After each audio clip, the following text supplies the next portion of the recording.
안녕하세요. 오늘도 사연살롱을 찾아주셔서 감사합니다. 30대 후반 일과 가정에 최선을 다하며 살고 있는 워킹맘입니다. 요즘은 부쩍 시간이 너무 빨리 지나간다는 생각을 하는 것 같아요. 월요일이 된 지 얼마 되지 않았는데 벌써 금요일이고, 또 꾸물거리던 아들은 언제 컸는지 벌써 중학생이 되었는데, 이러다가는 눈 깜박할 사이에 아들은 어른이 되고 저와 남편은 할머니, 할아버지가 되는 건 아닌지, 조금은 엉뚱하지만 그만큼 빨리 지나가는 시간이 그저 아쉽기만 합니다. 그런 저에겐 힘들게 살았던 아픈 과거가 있어요. 저는 소위 망한 집의 딸이었거든요. 아빠가 사업하는 동안은 경제적으로 풍족하게 살다가 아빠의 사업이 망하면서 순식간에 나락으로 떨어졌죠. 그래서인지 유독 힘든 시간이 많았던 것 같아요. 아빠는 빚쟁이에 쫓겨 도망자 신세가 되었고, 집에 압류 딱지까지 붙으면서 엄마가 그 충격으로 술에 빠지게 되어서 그야말로 저는 누구 하나 의지할 사람 하나 없이 외롭고 힘든 시간을 버텨야 했는데요. 그때는 참 시간이 그렇게도 더디게 흐르더니 이제야 제가 꾸린 가정에서 행복함을 느끼고 사는데 야속한 시간은 제 마음을 참 몰라주는 것 같네요. 그런데 막상 시간이 흐르다 보니 저뿐만 아니라 저의 주변 환경도 많이 변해 있더라고요. 그 사실을 작년에 반갑지 않은 형님들과의 만남으로 체감하게 되었죠. 저는 앞서 말했듯 힘든 어린 시절을 보냈어요. 부모님이 있었지만 없는 것과 다르지 않았고, 그렇기 때문에 철이 빨리 들었는데, 그런 제가 유일하게 희망이라고 생각하는 것이 공부였어요. 저희 엄마는 없는 집에서 공부해봤자 소용없다며 어디 가서 돈이나 벌어올 궁리를 하라고 했지만, 이 지긋지긋한 현실에서 벗어나기 위해선 역시 공부밖에는 없다고 생각했던 저였죠. 그래서 정말 죽기 살기로 매달렸던 것 같아요. 다른 아이들처럼 학원에 갈 수 있는 처지가 아니니 학교 선생님에게 매달릴 수밖에 없었고, 그래도 혼자 열심히 노력한 끝에 수능 시험을 제법 잘 칠 수 있었는데요. 문제는 역시 대학에 갈 돈이 필요하다는 거였어요. 장학금을 받을 만큼 뛰어났다면 참 좋았겠지만 혼자 공부하면서 거기까지 바랄 순 없었고, 그래도 나름 서울에 이름 있는 학교 3곳에 모두 붙었던 저는 합격 소식을 받아들고도 그야말로 돈이 없어 대학을 포기해야 하는 현실에 부딪히고 말았죠. 하지만 간절히 바라면 기적이 한 번쯤은 일어나는 건지, 대학 등록 마감일을 앞두고 어디서 제 사정을 들으셨는지 시골에서 하우스 농사를 짓던 할머니가 저에게 구원의 손길을 내밀어 주셨는데요. 그때 제 눈에 비친 할머니는 공경에 처한 신데렐라에게 호박 마차와 드레스를 짠하고 만들어준 마법사처럼 보였어요. 세령아, 힘들지? 할미라도 건강하고 돈이 많으면 너 하나는 어떻게든 책임지고 싶은데 할미가 너무 늙고 능력이 없어서 미안하다. 대신 이거 받아. 이게 뭔데요? 돈이다. 근데 그게 얼마 되진 않아. 그래도 네 대학 등록금 정도는 될 게다. 이렇게 힘들수록 사람은 공부를 해야 해. 할미가 다는 보태주지 못하겠지만 그래도 힘 닿는 동안은 어떡하든 해볼 테니 너라도 포기하지 마라. 저도 그러고 싶은데 엄마가. 네 엄마한테는 내가 말하마. 애미라는 사람이 참 한심하지. 물론 네 아빠가 한 짓이 있으니 내가 할 소린 아니지만. 할미, 차 시간 돼서 이제 가야 해. 우리 강아지 할미가 미안하다. 저는 그렇게 힘들지만 할머니의 도움으로 대학을 갈 수 있었어요. 물론 이 사실을 안 엄마는 당장 먹고 살기도 힘든데 무슨 대학을 가냐며 할머니가 좋게 말을 하셨음에도 그 돈을 저에게서 뺏으려고 했는데, 저에게도 그 돈이 유일한 희망이었기에 악착같이 그 돈을 지켜야만 했어요.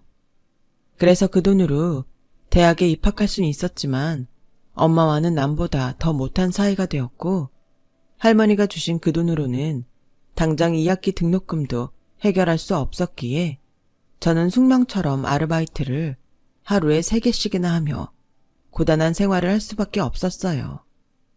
물론 제때 마련하지 못한 등록금 때문에 휴학과 복학을 반복하며 대학을 참 오래 다녔는데 그러던 중 운명처럼 남편을 만나게 되었어요. 그때 제 나이가 22살이었어요. 남편은 저보다 3살이 많았죠. 남편은 다정하고 유머러스한 사람이었죠.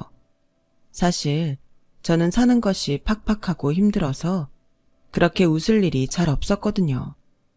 하지만 남편하고 있을 때면 뭐가 그렇게 재미있는지 하루 중에 남편과 아르바이트하는 시간을 기다릴 정도였는데 그렇다고 제가 먼저 남편을 좋아했던 건 아니었어요. 저는 워낙 공부와 아르바이트에 치여 그런 걸 생각할 여유가 없었고 그랬기에 먼저 손을 내민 사람은 남편이었는데요. 여유가 없던 저는 그 마음을 거절할 수밖에 없었어요. 저기 마음은 고마운데 내 처지가 연애할 정도로 한가하지 않아. 미안해 오빠. 그래? 나도 대충은 들었는데 너 그렇게 많이 힘들어? 연애할 시간도 없을 만큼? 나 너 공부하는 거랑 다른 아르바이트 하는데 방해 안 할 수 있는데 그래도 안 되는 거야? 내가 오빠가 생각하는 것보다 훨씬 더 어려워. 그래서 어쩌면 내가 오빠한테 상처를 줄지도 몰라. 괜히 서로 불편해지느니 지금처럼 같이 일하는 오빠 동생으로 지냈으면 좋겠어. 미안. 저는 그렇게 제 생애 처음으로 받게 된 고백을 거절했어요. 그러다 무슨 타이밍의 장난인지 그 뒤로 얼마 되지 않아 우연히 남편에게도 어릴 때부터 이어진 상처가 있다는 걸 알게 됐고 그 뒤부터는 이상하게도 남편에게 자꾸만 마음이 쓰이더군요. 지금 생각하면 제가 힘든 사람이었기에 그런 남편을 그냥 두고 볼 수는 없었던 것 같아요. 남편은 공부 잘하고 반장과 전교 회장만 하던 잘난 형들에게 밀려 어릴 때부터 쭉 찬밥 신세였다고 했어요. 남편은 사실 공부에 대한 의지도 없고 공부머리도 없어서 대학은 다니지 않고 아르바이트를 해서 생활하고 있다고 했었거든요. 그렇기에 남편은 학교에 다니는 동안 성적이 늘 하위권이었고 시어머니는 그런 남편에게 공부 못하는 아들은 밥 먹을 자격도 없다며 형들하고 겸상하고 싶으면 성적을 올려오라고 했다는데 결국 성적을 올리지 못한 남편은 고3 졸업 때까지 밥상을 따로 받았다고 하더군요. 형들은 고기 반찬에 따뜻한 고깃국을 먹을 때 자기는 찬밥을 먹었다며 그때의 서러움이 생각났는지 눈시울을 붉혔어요. 저 역시도 어린 남편이 가여워 똑같이 눈시울을 붉혔고요. 그래서 좀 늦긴 했지만 남편의 마음을 받아주고 싶다는 생각을 했어요. 그렇게 저는 처음으로 남자친구를 사귀게 되었고 생활에 방해만 될 뿐이라고 생각했던 연애는 제 인생에서 처음 느껴보는 행복이었기에 나중엔 남편보다 제가 남편을 더 사랑하게 됐는데요. 그도 그럴 것이 남편은 마치 저의 든든한 보호자처럼 저를 항상 따뜻하게 챙겨줬고 그런 경험이 아빠의 사업이 망한 후 처음이었던 저는 남편에게 푹 빠질 수밖에 없었죠. 그렇게 서로에 대한 마음이 커진 저와 남편은 아직 한참 어린 20대 나이임에도 불구하고 결혼을 하고 싶다는 생각을 하게 되었어요. 하지만 가진 것이 없었던 저희가 결혼을 꿈꾸기엔 현실의 벽은 너무 높았죠. 그리고 그때쯤 양쪽 집에서도 저희의 교제를 알게 되었는데 결혼까지 생각하고 있다는 저희의 말에 그야말로 기겁을 하며 짠 듯이 반대를 하더군요. 뭐? 결혼? 니들 나이가 몇인데 결혼을 한다는 거야? 안 돼. 엄마 말 안 듣고 그렇게 공부도 안 하더니 이제는 결혼을 하겠다고?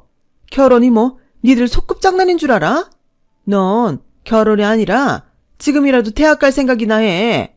내가 저더러 서울대를 가라는 것도 아닌데 남들 다 가는 대학을 왜 안 가는 거야? 네 형들을 봐라. 연대에 고대에. 넌 형들 보면서 뭐 느껴지는 게 없니? 형들은 다 명문대에 알아서 대기업 공기업에 잘 만들어가서 다닌다는데 동생인 넌 뭐냐고. 그리고 너 여자애가 얼마나 한심하면 취직도 하기 전에 결혼을 하겠다고 해. 듣자 하니 망한 집 딸이라고 하던데 언감생신 내 아들 꼬실 생각이면 그만두는 게 좋을 거다. 내 입에서 험한 소리 나가기 전에 여기서 관둬라. 어머, 결혼을 하겠다고? 내가 그렇게 가지 말라던 대학을 쳐가더니 고작 한다는 게 취직이 아니라 결혼이냐? 웃기고 자빠졌네. 됐다고 그래라. 난 네 혼수해줄 돈도 없고 찬성할 마음도 없으니까. 그래도 정하고 싶으면 니들끼리 냉수 떠다 놓고 해. 솔직히 기쁜 마음으로 허락해줄 거라는 건 기대도 하지 않았어요. 하지만 막상 예상한 일이 현실이 되자 저나 남편은 평상시에 있으나 마나한 자식처럼 대할 때는 언제고 이러나 싶어서 어이가 없었고, 저희는 결국 저희끼리 원룸을 얻어 혼인신고를 하고 같이 살 생각에 이르게 되었습니다. 그제야 주변에서 자기더러 뭐라고 하겠냐며 시어머니가 먼저 내키지 않는 허락을 하셨어요. 하지만 말 그대로 허락만 했을 뿐 시어머니는 그 어떤 도움이나 관심도 주지 않았는데, 이런 말 참 뭐하지만 그러든 말든 저나 남편은 서로 사랑하는 마음이 더 중요했기에 우리끼리 마련한 원룸에서 가장 행복한 신혼 시절을 보내는 것 외에는 아무것도 개의치 않았어요. 사실 그때까지도 저는 대학을 졸업하지 못했는데요. 이젠 정식으로 저희 보호자가 된 남편이 먼저 제 등록금을 자기가 해결하겠다고 제가 말리는데도 공사판에 나가 일을 하기 시작했어요. 그렇게 번 돈을 등록금으로 내라며 저에게 주는데 어찌나 고맙고 미안한지 선뜻 그 돈을 받을 수가 없더라고요.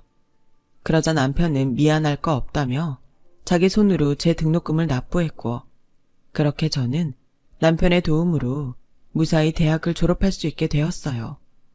그 즈음 1년 간격으로 남편의 형들인 첫째 시아주버님과 둘째 시아주버님이 꽤나 돈 있는 집안 여자들과 결혼을 하면서 뜻밖의 갈등을 빚게 됐어요.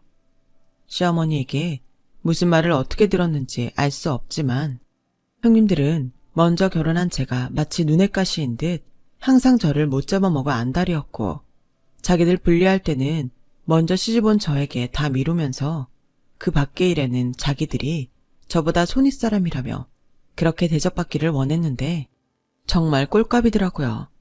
하지만 그렇다고 제 성질대로는 할 수 없었어요. 시어머니가 두 형님들을 너무 예뻐하셨거든요. 게다가 괜히 형님들 얘기를 하다 종종 걸핏하면 망한 집 딸이랑 무슨 비교가 되냐며 저를 무시하셨는데, 솔직히 그런 소리를 들을 때면 내가 뭐하러 결혼을 해서 이런 소리를 듣고 있나 싶은 생각에 결혼을 후회하기도 했어요. 그렇지만 남편은 저에겐 둘도 없는 가족이자 사랑하는 사람이었고, 남편과 함께라면 좁은 원룸 생활도 그저 소꿉 장난처럼 재밌기만 했는데요. 아주버님들이 모두 결혼을 한 후에 생겨난 시댁 행사에 저는 점점 지쳐가고 있었어요. 그 새로 생겨난 행사는 한 달에 한 번씩 시댁에 모여 식구들이 모두 식사를 하고 친목을 다지자는 것이었는데, 말이 좋아 친목을 다지는 거지 누가 더 잘났는지 자랑하는 그런 자리였어요. 그렇기 때문에 저는 그 한 달에 한 번이 참 싫었는데, 그도 그럴 것이 그날만 되면 결국 상처받는 사람은 저였어요. 저는 두 형님에 비하면 가진 것도 없고 내세울 것도 없는 사람이었으니까요. 그러던 중 그날은 형님이 같은 아파트 청약을 신청했다며 한껏 들떠있던 날이었고, 첫째 형님이 먼저 저에게 비아냥거리며 시비를 걸었는데요. 막내 동서는 언제까지 원룸에 살 작정이야? 청약은 넣고 있어? 어머님한테 들으니 둘이 맞벌이해도 수입이 그다지 많지 않다며. 형님네들이랑 비교하면 뭐 그렇게 보일 수는 있지만 저희는 만족하고 살아요. 저희도 꾸준히 임대아파트 청약 넣고 있고, 아직 오빠도 저도 20대니까 좀 고생해도 추억이다 싶고요. 추억? 무슨 추억할 게 없어서 고생을 추억해? 아우 구질구질해. 형님, 그나저나 우리 이번에 청약 신청한 아파트 경쟁률이 세서 어떡해요? 설마 우리 중에 한 집만 되면 어떡하나? 저는 벌써 마음이 조마조마해요. 발표가 언제였죠?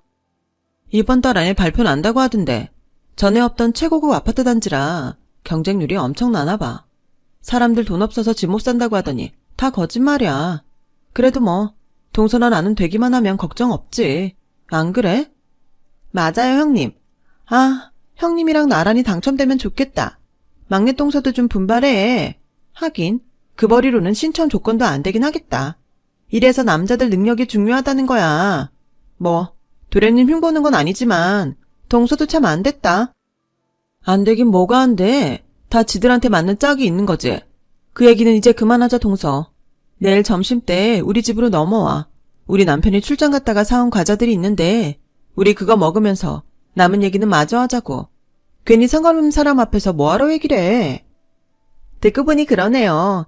역시 형님은 현명하세요. 웃기죠? 이미 실컷 떠들어놓고 이제 와서 사람 생각해주는 것처럼 사람 깔보고.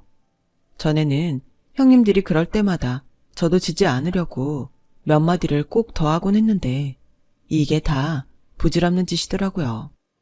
그래서 그냥 니네들은 떠들어라. 나는 안 들린다 하고 꼭 대답해야 하는 것만 말을 하곤 했는데 그래도 싫은 사람들이랑 같이 있는 건 여간 스트레스가 아니었어요. 자기야, 우리 이제 한 달에 한 번 그거 가지 말까? 가만 보니까 형수들이 자기 은근 깔보고 그러던데 내가 눈치가 없어서 미안해. 아니야. 솔직히 형님들 재수없긴 한데 괜히 이 이상 어머님 눈밖에 나는 건 아닌 것 같아. 그래도 내가 형들처럼 잘나지 못해서 미안해. 무슨 그런 소리래. 난 자기여서 좋은 건데. 게다가 내 대학 졸업장도 자기 덕에 받았잖아. 난 절대 그렇게 생각하지 않으니까 두 번 다시 그런 소리 하지 마. 그렇게 말해줘서 고마워. 나 진짜 열심히 일할 거야. 그래서 우리 셋이 좋은 집에서 살게 해주고 좋은 거 맛있는 거 내가 다 사줄게. 이렇듯 제 남편은 다른 건 몰라도 저를 생각하는 마음이 지극했어요. 그리고 계획에는 없었지만 아이가 먼저 저희 부부를 찾아왔고 처음엔 부모가 된다는 것이 실감나지 않아 얼떨떨했지만 그 또한 너무나도 감사하기만 했는데요. 시어머니는 첫 손주 소식임에도 불구하고 그리 반가워하지 않으셨어요. 오히려 화를 내며 저희 부부를 한심하게 생각하셨죠. 뭐야, 니네는 준비도 안 된 것들이 덜컥 애를 가지면 어떡하겠다는 거야. 결혼도 남들보다 빨리 하더니 뭐가 그렇게 급해. 그리고 여자인 네가 더 피임을 열심히 했어야지.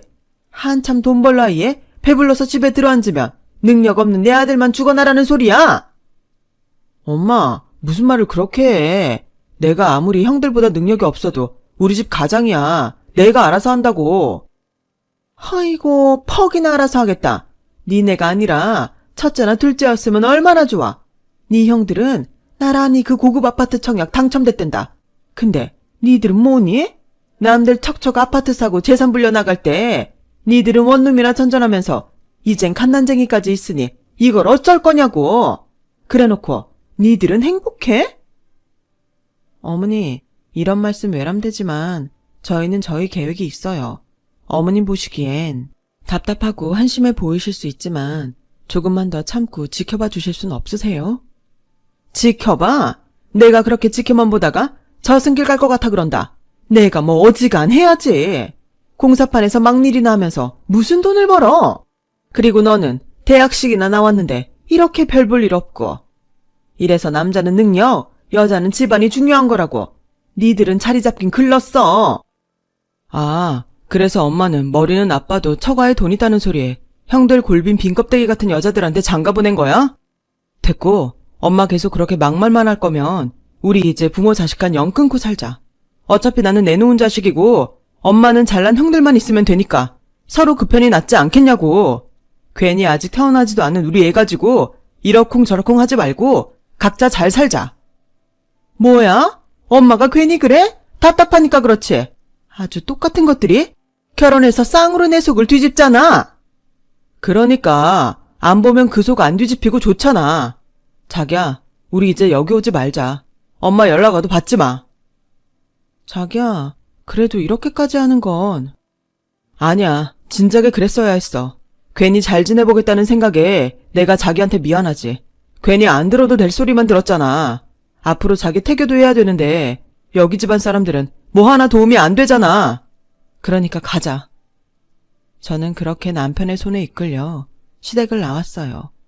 그리고 마음은 불편했지만 저는 시댁에는 가지 않게 되었고 임신 초기 중에 몸이 너무 힘들어서 다니던 직장을 그만두게 되었는데, 그러면서 형님들과 시아주버님들이 시어머니에게 무슨 말을 들었는지 저희 집에 와 한바탕 소동이 있던 날도 있었어요.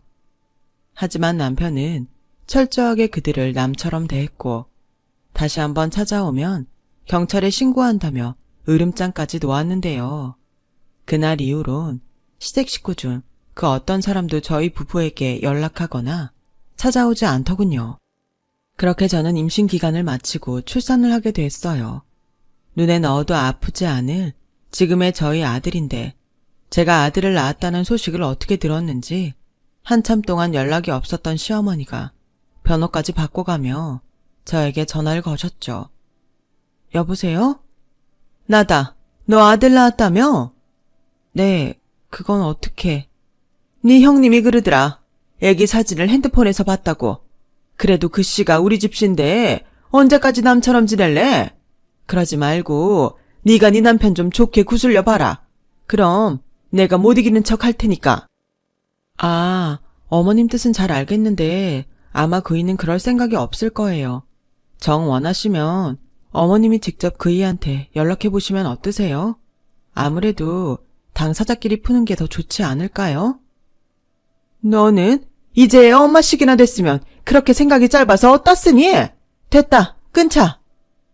시어머니는 그렇게 자기 뜻대로 되지 않으니 한껏 성을 내고 전화를 끊으셨어요.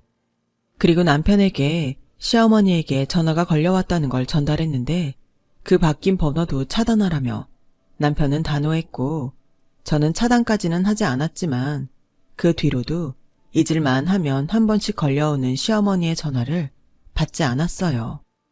급한 용건이면 남편에게 직접 할 거라고 생각했으니까요. 그렇게 저희는 세상에 저희 세 식구만 있는 것처럼 똘똘 뭉쳐서 살았어요. 그리고 시어머니와 형님들은 저희 남편이 능력이 없다며 그렇게 무시했지만, 남편은 어느 순간부터 성실하고 일을 잘한다는 소문이 나서 현장을 3개나 관리하는 소장이 되었고, 저는 아이가 어려 직장에 나가지 못하니 재취업에 유용한 자격증을 따려고 공부를 하기 시작했는데, 세무회계 쪽에 흥미를 갖게 됐어요. 그리고 저희 아들이 돌을 넘기면서 저희에게도 작은 평수지만 신축 아파트 청약 당첨이라는 기쁜 소식도 들려왔는데, 그런 기쁨도 잠시 저희가 한껏 들뜬 마음으로 아파트에 이사를 가던 날, 무슨 악연인지 저희 동네에서 형님들을 보게 되었어요. 어머, 이게 누구야? 가족도 아니고 남도 아닌 이상한 막내 똥소잖아. 애 낳았다는 소리는 어머님한테 들었는데 이젠 3살쯤 됐나? 아, 근데 이 아파트 살아? 네, 저희도 오늘 이사 왔거든요. 아, 그래? 그래도 장하게 원룸 생활은 졸업했네. 워낙 소식도 모르고 남처럼 지내니까 어떻게 사나 궁금하긴 했어. 형님, 궁금하긴 뭐가 궁금해요. 그리고 여긴 그냥 서민들 사는 아파트인데 우리 아파트랑 비교가 안 되죠. 우리 아파트가 지금 얼마나 올랐는데. 아, 그러세요? 좋으시겠네요. 그럼 저는 이만 바빠서 갈게요. 막내 똥서, 잠깐만. 내가 어지간해서는 참으려고 했는데 이건 아니지 않아? 막내 또래님이 그런다고 동서까지 그러면 어떡해? 그럼 저야말로 거기서 뭘 더 어떻게 해야 해요? 저야말로 중간에서 할 수 있는 일은 다 했어요. 뭘 다 했다는 건지 모르겠네. 그리고 말이 나와 하는 말인데 우리도 들었어. 동서 집안 망한 집이라며? 어쩐지 뭐 하나 비슷한 구석이 없더라고. 괜히 우리만 나쁜 손윗사람 만들고 우리도 난처해. 듣자 하니 거북하네요. 저희 친정이랑 형님들이 무슨 상관이죠? 그리고 저는 형님들 나쁜 사람 만난 적 없어요. 자격지심이시죠? 뭐? 자격지심? 형님, 들으셨죠? 우리 보고 자격지심이래요. 우리가 급이 안 맞아서 일부러 무시한 건데 너무 황당하다. 그렇죠? 내 말이 이런 거지 같은 아파트 당첨됐다고 기가 살았나 본데 어디 한번 계속 까불어봐. 아파트도 급이 있어. 아파트라고 뭐 다 같은 줄 알아? 그 애가 학교 가면 막내 동서도 알게 될 거야. 이 아파트 수준을. 가자 동서. 끝까지 잘난 척에 고개를 빳빳하게 들고 사라져가는 형님들을 한심하게 쳐다봤는데, 그러는 자기네들은 왜 굳이 이 아파트까지 찾아왔는지 궁금하더라고요. 그리고 나중에 알게 됐죠. 둘째 형님 친구 중에 저와 같이 청약에 당첨돼서 이사 온 사람이 있었고 그 친구 길을 죽이겠다면서 같은 아파트 사는 큰형님을 데리고 왔다는데 형식적이긴 하지만 어찌됐든 법적으로 한 가족이라는 것이 그렇게 부끄러울 수가 없었네요. 그렇게 시간은 흘렀고 저희 아들은 초등학생이 되었어요. 저는 오랜 시간 공부한 끝에 세무사 자격증을 취득하게 되었어요. 그래서 세무법인에 취업을 해 새로운 일을 배워가고 있었는데 그 즈음부터는 무슨 바람인지 시어머니가 반찬이나 아이 선물 등을 사서 무작정 저희 집으로 오시더라고요. 저보다 남편이 더욱 매몰차게 시어머니를 거부했어요. 아니, 이 집은 어떻게 알고 찾아왔어? 그리고 엄마랑 우리 영 끊고 살기로 하지 않았나? 네 형수들이 알려줘서 한번 와봤다. 그래도 손자가 사는 집인데 어떤지는 내 눈으로 봐야 할 거 아냐? 언제는 반갑지도 않은 손주라고 뭐라고 하더니 왜 이제 와서 그래? 할 말 있으면 빨리 하고 가세요. 저희 오늘 외식하려던 참이었으니까. 아니, 너는 그래도 내가 명색이 네 엄마고 손자 할머니인데 이렇게 문전막대해도 되는 거야? 그러지 말고 이왕 여기까지 왔으니 내 손자 좀 한번 안아보자. 내 손자? 아니, 엄마는 어디서 그런 뻔뻔함이 나오는 거야? 왜? 엄마가 이뻐 죽는 형들은 애 안 낳는데? 그게 첫째네는 뭐가 문제인지 애가 안 생기고 둘째네는 뭐? 딩크? 덩크? 아무튼 애 없이 지들만 살겠대. 그래서 이제 와서 우리 애가 예뻐 보인다는 거지? 됐다 그래. 비켜요. 우리 나갈 거라니까. 자기야, 예준이 데리고 먼저 나가. 저는 거실에서 참 난처했어요.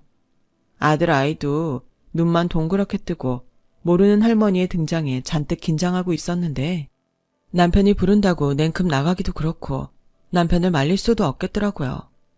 결국 이상한 분위기 속에 시어머니가 먼저 집에 한번 오라는 말만 하고는 자리를 털고 나가셨는데 한번 굳게 닫힌 마음의 문은 어지간해서는 열리지 않았죠.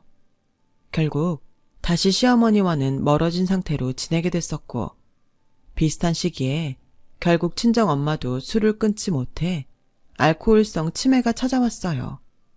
그리고 다행히도 제가 아닌 삼촌들 손에 시설로 가게 됐는데 저 역시도 시설로 가는 엄마 얼굴을 보러 가지 않았네요. 어차피 좋은 기억 하나 없는데 그 모습을 보고 오면 제가 많이 힘들 것 같았거든요. 그렇다 보니 저도 남편도 그냥 우리는 우리밖에 없다는 생각으로 서로에게 잘하려고 애를 쓰며 살았어요. 그렇기 때문에 큰 부부싸움 한 번 없이 저희 부부는 잘 살 수 있었어요. 서로 벌이가 늘어나다 보니 어느덧 저희는 형님들이 노래를 부르던 고급 아파트 단지에도 들어갈 수 있게 되었고요. 그렇게 원룸 월세 산다며 무시를 당했는데 참 기분이 묘하더라고요. 꼭 비싼 아파트에 들어와서 기쁘다기보다 누구 도움 하나 없이 저희끼리 노력한 끝에 여기까지 왔다는 그 기쁨이 그 어떤 로또보다 기뻤는데요. 그렇게 한 가지 목표를 달성하고 보니 저는 또 한 가지 욕심이 나기 시작했어요. 바로 제 이름을 건 사무실을 내는 것이었죠. 그리고 남편의 열렬한 지지로 마침내 저는 사무실을 개업할 수 있었고 처음엔 조금 어렵기도 했지만 열심히 최선을 다해 일하다 보니 꾸준히 고객이 늘어가기 시작했어요. 그때 또 한 번 깨달았어요. 노력한 시간은 절대 배신하지 않는다는 걸요. 그렇게 저는 항상 감사한 마음으로 일을 했어요. 그렇게 사무실을 운영한 지 5년이 넘어갔죠. 작은 규모로 시작한 저의 사무실은 확장에 확장을 거듭해 나름 규모가 생기게 되었는데 그러면서 직원도 꽤 채용하게 되었고요. 그리고 할 수 있는 최대한의 노력으로 일도 가정도 소홀하지 않으려 부단히 노력했는데 고맙게도 아들과 남편은 이런 제 마음을 충분히 알아줬고 직원들도 저를 믿고 잘 따라왔는데요. 한 번은 그런 직원들이 너무 고마워 점심 회식을 하고 사무실에 돌아왔더니 황당하게도 제 사무실 앞에서 예전과는 사뭇 다른 모습의 형님들을 또 보게 되었어요. 저뿐만 아니라 형님들도 마치 귀신을 본 듯 저를 보고 놀랐는데 그래도 자존심은 있다고 다시 표정을 가다듬더니 이렇게 말하더군요. 막내 동서? 여기서 일해? 네, 저 여기서 일해요. 막내 동서는 재주가 참 좋아. 이 일했다가 저 일했다가. 그래도 뭐 본 것 중에 지금이 제일 낫다. 지금은 옷도 그럴싸하게 갖춰 입고 있잖아. 저 바쁜데 저희 사무실에 용건 있으세요? 용건 없으시면 저는 이만 들어가 볼게요. 어머 웃겨? 당연히 용건이 있으니까 여기까지 왔지. 여기 사무실 대표님 좀 만나러 왔는데 자리에 계실까? 어디 한번 안내해봐. 안내요? 그나저나 예약은 하셨어요? 저희 사무실 대표님은 미리 약속을 잡지 않으시면 만나실 수 없는데요. 이봐 동서, 우리 몰라? 아무리 영 끊고 살았다지만 우린 가족이잖아. 동서가 나서서 약속 없이도 만나게 해줄 수 없어? 형님도 뭐라고 하세요? 아무리 신수가 화내줬어도 우리가 손윗 사람인데 물어보지도 않고 무작정 안 된다는 말을 하는데 형님은 화 안 나세요? 들었지? 막내 동서 못 보던 사이에 간이 배 밖에 나왔구나. 우리가 기니 대표님이랑 상의할 일이 있으니 안에 들어가서 빌던지 없던 약속을 잡든지 막내 동서 능력을 보여줘. 저는 참 황당하고 그 순간이 재밌었어요. 형님들은 절대 제가 자기가 애타게 찾는 대표라는 것을 짐작하지도 못하는 눈치였으니까요. 그리고 그때였어요. 곧이어 도착한 저희 직원이 저와 형님들이 사무실 앞에서 실랑이를 하자 뛰어왔고 무슨 일이냐며 묻기 시작했는데요. 대표님, 무슨 일 있으세요? 여기 이분들 아시는 분들이세요? 곧 있으면 장 원장님 오실 시간인데. 아, 벌써 시간이 그렇게 됐나? 알겠어요. 나 먼저 들어갈 테니 여기는 이주임이 안내 좀 해주세요. 참고로 나는 바쁘니까 다른 사무실을 안내해주면 좋겠어요. 아, 알겠습니다, 대표님. 지금 뭐 하는 거지? 저기요, 지금 누구더러 대표님이라는 거예요? 동서가 여기 대표라는 거야? 아니, 이게 말이 되나, 형님? 막내 동서, 어떻게 된 건지 설명 좀 해봐. 정말 자기가 여기 대표야? 장난치는 거 아니지? 아니, 어떻게 자기가 세무사가 될 수 있는 거야? 그야, 누가 무시하며 자랑질하고 돌아다니는 동안 저는 미래를 위해 공부했으니까요. 이제 설명이 좀 됐을까요? 그럼 저는 바빠서 들어갈게요. 그리고 반갑지 않으니까 저희 사무실엔 더 이상 찾아오지 않으셨으면 좋겠네요. 막내 동서, 잠깐만. 그래도 우리가 한 가족인데 우리 좀 도와줘. 일단 내 말 좀 들어봐. 응? 형님들은 그 뒤부터는 막무가내로 듣고 싶지 않은 자기 사정을 이야기하기 시작했어요. 뭐 대충 감은 왔는데 역시나 그렇게 돈 자랑은 하고 다니면서 세금을 오랜 시간 체납하고 있었더라고요. 그리고 무슨 투자 사업에 눈이 멀어 시아주버님은 잘 다니던 대기업과 공기업을 각각 때려치고 사업에 뛰어들었는데 형님들은 어떻게 하면 세금을 내지 않고 걸리지 않는 방법이 있는지 알고 싶어 했어요. 당연히 그건 불법이고 오랜 시간 세금 체납이 이루어졌다면 국세청에서 전부 파악을 하고 있을 것이 분명한데 자기들이 빼돌린 재산이 드러나 고스란히 세금으로 뺏길까? 전전긍긍하는 거 있죠. 형님들은 각각 빼돌린 재산을 가지고 이혼할 생각처럼 보였어요.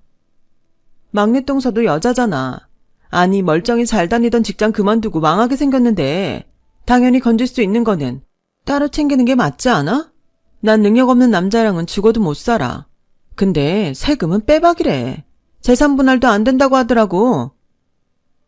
동서, 이번에 우리 좀 도와주면 형님이랑 내가 동서 몫으로 좀 챙겨줄게. 우리도 새 출발하려면 돈이 필요하잖아. 그동안 내가 동서 무시한 거 이렇게 사과할게. 응? 우리 좀 살려줘. 저는 어이가 없었어요. 그렇게 자기들 남편 능력 좋다고 자랑질하더니 내라는 세금은 내지 않고 이제는 남편이 능력이 없어 이혼할 건데 세금으로 재산을 뺏길 것 같으니 그걸 저더러 도와달라는 꼴이 그저 한심해 보였어요.